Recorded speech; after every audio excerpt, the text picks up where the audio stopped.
அனைவருக்கும் வணக்கம். படம் பார்த்துருப்பீங்கன்னு நினைக்கிறேன். கன்னிமாடம் பார்த்துட்டு என்ன பண்ணுறதுனே தெரியாமல் நிராகதியாக நிற்கும்போது நீங்கள் தான் என்னை காப்பாற்றினீங்க. அதே மாதிரி என்னோட உதவியாளர் பெருமாள், அவரும் இப்போது உங்களை நம்பி தான் உட்காந்துருக்காரு. அவரை காப்பாற்றி விட்டுருங்க. சின்ன சின்ன தவறு இல்லாமல் படங்கள் எடுக்க முடியாது. அந்த தவறுகள் அவரும் பண்ணியிருப்பாருன்னு நினைக்கிறேன். அதை எழுதாதீங்க. உங்களுக்கு பிடிச்சதை மட்டும் எழுதுங்க. இந்த திரைப்படம் வெற்றி அடைகிறதுக்கு என்னுடைய வாழ்த்துக்கள். அருண் அருமையான ப்ரொடியூசர், நிறைய படங்கள் பண்ணுற எண்ணத்தோடு இருக்கார். இந்த படம் நீங்கள் எழுதுகிற ரிவ்யூனால ஏதோ அவர் போட்ட காசை எடுத்துட்டாருன்னா என்ன மாதிரி இன்னும் சில இயக்குநர்களோ ரவி மாதிரி ஹீரோஸோ இன்னும் நிறையா அவரோட ட்ராவல் பண்ண முடியும். அதுக்காகவே இந்த திரைப்படம் வெற்றி அடையணும். இந்த டீமில் உழைச்ச அத்தனை பேருக்கும் என்னுடைய வாழ்த்துக்களும் நன்றிகளும். தேங்க்யூ. வணக்கம் எல்லாருக்கும். மியூசிக் டைரக்டர் நான் இந்த படம் மியூசிக் பண்ணியிருக்கேன். இது என்னோட first film. Thanks to my producer and director. அவங்க தான் they wanted me to do the music. So இது என்னோடய ஃபஸ்ட்டு கோயில் சம்மந்தமாக நிறைய மியூசிக் எனக்கு புதுசாக இருந்துச்சு. இது ஸ்கோர் பண்ண இன்ட்ரெஸ்டிங்காக இருந்துச்சு. I hope you all like it. Thank you for this opportunity. Thank you. எல்லாருக்கும் வணக்கம். என்ன பேசுன்னு தெரியல. முதல் எங்கள் தயாரிப்பாளருக்கு நன்றி. அப்புறம் மற்ற டெக்னீஷியன் எல்லாருமே ஒரே வார்த்தையில் முடிச்சிங்கன்னா நன்றி. தேங்க்யூ. நீங்கள் எழுதுகிற விமர்சனம் தான் அடுத்த கட்ட நகர்வு. பத்திரிகை மற்றும் ஊடக நண்பர்கள் அனைவருக்கும் வணக்கம். டென்ஷன் ஆகக்கூடாது, பதட்டப்படக்கூடாது அப்படின்றது தான் வீட்டிலேருந்து கிளம்பி வந்தேன்.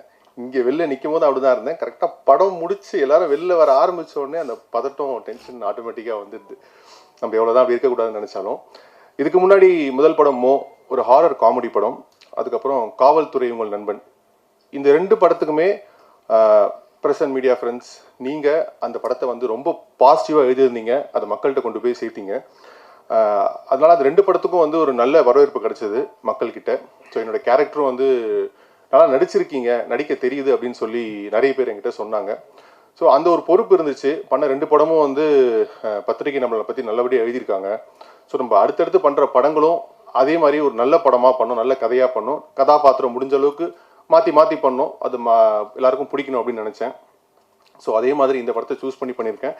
நந்திவர்மன் இந்த வெள்ளிக்கிழமை 29ஆம் ரிலீஸ் ஆகுது.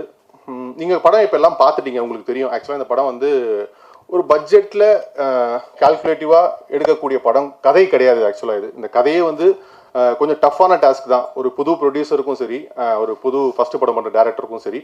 பட் இருந்தாலுமே வித்தியாசமான ஒரு படம் ஒன்று பண்ண, ஒரு கதை ரெகுலரான ஃபார்மேட்டில் இருக்கக்கூடாது அப்படின்னு சொல்லி ஒரு சேலஞ்சாக எடுத்து தான் இந்த படத்தை ஆரம்பித்தாங்க. 2-3 ஹீரோ கிட்ட முன்னாடி கதை சொல்லியிருந்தாங்க. அதுக்கப்புறம் எங்கிட்ட டேரக்டர் கதை சொன்னார், இந்த படம் நீங்கள் பண்ணணும் அப்படின்னு சொல்லிட்டு.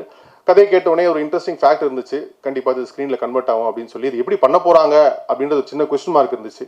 அதுக்காக ப்ரொடியூசரை மீட் பண்ண உடனே சினிமா மேலே அவ்வளோ பெரிய பேஷன் அவருக்கு. வேற ஒரு துறையில் இருந்தாலும், அவ்வளோ பிஸியாக இருந்தாலும், சினிமாவில் ஜெயிக்கணும், சினிமாவில் ப்ரூவ் பண்ணணும், அந்த ஆர்வம் எல்லாருக்குமே வராது. எத்தனையோ பேர்கிட்ட எவ்வளோ பணம் இருந்தாலும் சினிமாவில் ப்ரூவ் பண்ணணும், சினிமாவில் போய் ஜெயிக்கணும்னு ஒரு ப்ரொடியூசருக்கு வர ஆர்வம் இருக்குல்ல, அது இண்டஸ்ட்ரிக்கு ரொம்ப ஹெல்த்தியான விஷயம். ஸோ அது நம்ம எங்கள் ப்ரொடியூசர்கிட்ட இருந்துச்சு. அந்த வகையில் இந்த டீம் ஆக்சுவலாக பிளஸ்டு அவரோட கீழே படம் பண்ணுறதுக்கு. அண்டு இந்த படத்தில் நிறைய பேர் ஃபர்ஸ்ட் மூவி நிறைய பேருக்கு ஆக்சுவலாக பார்த்தீங்கன்னா டேரக்டருக்கு, ப்ரொடியூசருக்கு, மியூசிக் டைரக்டர் ஜெராட் ஃபெலிக்ஸ்க்கு, அப்புறம் ஹீரோயின் ஆஷா வெங்கடேஷ், நிறைய பேர் இன்றைக்கி வர முடியல.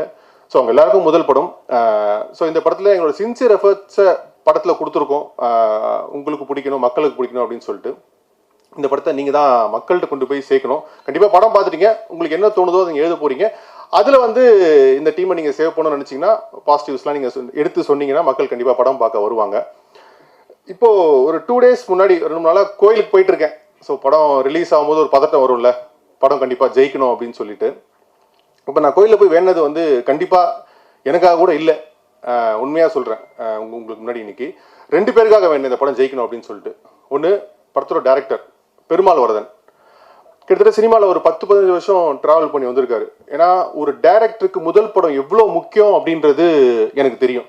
ஏன்னா நான் ஒரு டேரக்டரோட கூடிய ட்ராவல் பண்ணியிருக்கேன் ஒரு 10-15 இயர்ஸ். அவங்களோட அந்த ஒரு பெயின், அந்த ஒரு ஆசை, அந்த எமோஷன்ஸ் எல்லாமே உள்ளே இருக்கும்.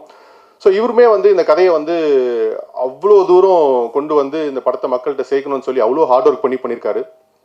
கண்டிப்பாக இந்த படத்தில் ஆக்சுவலாக சொல்லப்போனால் அவருக்கு நிறைய இழப்புகள், ஈவன் ஒரு பர்சனல் லாஸ் கூட. ஸோ அந்த எல்லா வழியுமே தாங்கிட்டு இந்த படம் இன்னைக்கு ரிலீஸ் ஆகணும், ஜெயிக்கணுன்ற ஒரு வெயிட்டிங்கில் காத்திருப்பில் இருக்காரு. கண்டிப்பாக இந்த படம் அவருக்கு இதை கொடுக்குன்ற நான் நம்புகிறேன். இந்த படம் ஜெயிக்கணும். அண்டு ரெண்டாவது எங்களோட ப்ரொடியூசர் அருண்குமார். சினிமா துறைக்கு வந்து ப்ரொடியூசர்ஸ் எவ்வளோ முக்கியம் அப்படின்றது வந்து முதல் சான்ஸுக்கு ஒரு 10 வருஷம் வெயிட் பண்ண ஒருத்தட்ட கேட்டால் உங்களுக்கு தெரியும். என்னால் அந்த அளவுக்கு வெயிட் பண்ணியிருக்கேன். ப்ரொடியூசருக்காக அவ்வளோ ஆஃபீஸ் ஏறி இறங்கியிருக்கேன் வாய்ப்பு கிடைக்கிறதுக்கு. ஸோ இந்த படத்தில் பார்த்தீங்கன்னா இந்த கதையை அவர்கிட்ட போய் சொன்ன டே 1லேருந்தே இந்த படத்தை எப்படிலாம் பண்ணலாம், எவ்வளோ தூரம் இந்த படத்தை பெஸ்ட்டாக கொடுக்கலாம், மக்களுக்கு இந்த படம் எப்படி பிடிக்க வைக்கலாம், சின்ன சின்ன செலவெல்லாம் இல்லாமல் எங்கெங்கெல்லாம் படத்துக்கு செலவு பண்ணுமோ அங்கே எல்லாமே செலவு பண்ணி பண்ணார். இப்போ இந்த ரிலீஸ்க்கு ஒரு 2 வாரமாக ஒரு டைரக்ஷன் டீமில் இருக்க ஒரு ஏடி, லாஸ்ட் ஏடி எந்த அளவுக்கு ஓடி ஓடி ஒர்க் பண்ணுவானோ ப்ரொடியூசர் வந்து அந்த அளவுக்கு ஓடி ஓடி ஒர்க் பண்ணிட்டு இருக்காரு படத்தை கொண்டு போய் சேர்க்கணும்னு சொல்லிட்டு. அண்ட் அது ஒரு பெரிய கிஃப்ட். இன்னைக்கு வந்து நம்ம பணம் இருக்கும் போது படம் எடுத்துடலாம், அந்த படத்தை மார்க்கெட்டிங் பண்ணி பொசிஷன் பண்ணி மக்கள்கிட்ட கொண்டு போய் சேர்க்கறது சாதாரண விஷயமே கிடையாது. அப்படி ஒரு ப்ரொடியூசர் எங்களுக்கு கிடைச்சதில் எங்கள் டீம் வந்து ஆக்சுவலாக வந்து அவருக்கு தேங்க்ஸ் சொல்லணும். அதை நான் இந்த ஸ்டேஜில் உங்களுக்கு சொல்லிக்கிறேன் பிரதர். கண்டிப்பாக படம் 2 நாள் ரிலீஸ் ஆக போகுது. மக்களுக்கு இந்த படம் கண்டிப்பாக பிடிக்குன்ற நம்பிக்கையில் இந்த படம் பண்ணியிருக்கோம். அண்ட் நீங்கள் எல்லாமே படத்தை கொண்டு போய் மக்கள்கிட்ட சேர்க்கணும். Thank you so much. நன்றி. ரொம்ப கஷ்டப்பட்டு எடுத்திருக்கோம், நல்லபடியாக எழுதுங்க. உங்களோட சப்போர்ட் இருந்தால் இந்த படம் கண்டிப்பாக ஜெயிக்கும். ஹீரோயின் இப்போ தான் ஃபோன் பண்ணாங்க, அவங்களால பெங்களூரில் இருக்காங்க, வர முடியல.